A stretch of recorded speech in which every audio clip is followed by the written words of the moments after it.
کہ جو آپ کی ہستی کی عظمتوں کو، اس کی استقامت کو، اس کی وسعت کو بیان کرتی ہے۔ بھائی صاحب، کسی شخص کو کوئی منصب مل جائے، وہ کوئی چھوڑتا اس منصب کو؟ کبھی نہیں چھوڑتا۔ اور یہ منصب دیکھیں، کائنات میں جو کسی کو حق نہیں میں ملا، پہنچ کے پھر خلق خدا کے لیے واپس لوٹنا۔ واہ واہ، علامہ نے یہ کہا، علامہ کہتے کہ ہیں یہ ہے نبی شان۔ اور صوفی میں یہ فرق ہے۔ صوفی کبھی واپس نہیں آنا چاہتا۔ واہ واہ، وہ جب قرب حق میں پہنچتا ہے، محمد دنیا عربی بر فلک الافلاک رفت و باز آمد واللہ اگر من رفت میں ہرگز باز نہیں آمد میں، کہ محمد عربی وہاں پہنچے واپس آئے، میں نہ آتا۔ اچھا، اہم بات غازی صاحب یہ ہے، علامہ کا جو لیکچر ہے مسلم کلچر پہ، علامہ نے اس کی بنیاد اس قول پہ رکھی ہے، اچھا، اس سے شروع کیا ہے۔ واہ، یعنی بنیاد یہ بتائی کہ مسلم سویلائزیشن ہے کیا۔ غازی صاحب، واقعہ معراج مسلم تہذیب کا جنم ہے، یہ سمجھنے کی باتیں ہیں۔ اسلامی تہذیب اوریجنیٹ ہوتی ہے واقعہ معراج سے۔ وہ کیوں؟ ذرا سمجھائیں۔ وہ کس طرح؟ دیکھیں، ریاست قائم کرنی تھی تو اس سے پہلے اللہ نے وہ یقین دیا آپ کو، ٹھیک، وہ حوصلہ دیا، وہ ولولہ دیا، وہ مشاہدہ دیا، اور عبودیت کی انتہا دیکھیں۔ آپ معراج پہ گئے، سب کچھ آپ دیکھ کے آئے، اور غزوہ بدر میں آپ کی دعا دیکھیں۔ مجھے یہ بتائیں، اس معراج سے لوٹنے کے بعد اس دعا کا کوئی جواز تھا؟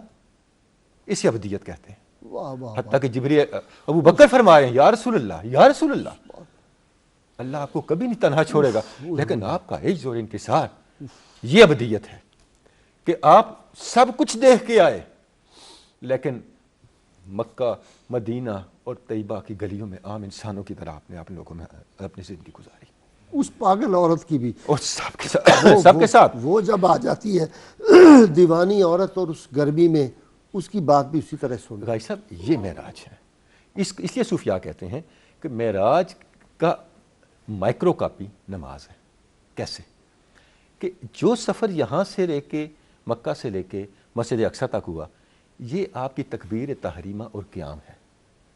جو سفر مسجد اقصی سے سدرۃ المنتہا تک اور آگے تک ہوا، یہ آپ کا رکوع اور سجود ہے، اور جو آپ واپس لوٹے، یہ آپ کا تشہد اور سلام ہے۔ کہ آپ نماز سے اللہ کے ساتھ واپس نکلیں، اللہ کو چھوڑ کے نہ آئے نماز سے واپس۔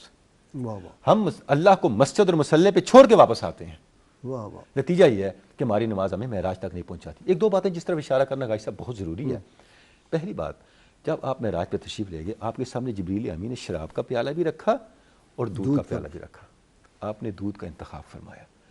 جبریل امین نے فرمایا، یا رسول اللہ، آپ کو مبارک ہو، آپ نے دین فطرت کو چنا، آپ نے اپنی امت کی بقا کو چنا۔ اگر آپ شراب کو چنتے تو آپ کی امت گمراہ ہو جاتی۔ غازی صاحب، اس میں سبق کیا ہے؟ دودھ ہماری روایت میں علم کا استعارہ ہے، علم کا نشان ہے۔ واہ واہ، اچھا، جب بھی آپ کوئی اللہ کی نعمت کھاتے ہیں تو اللہ کا شکر ادا کرتے ہیں، اللہ تیرا شکر تو نے مجھے یہ نعمت کھانے کے لیے دی۔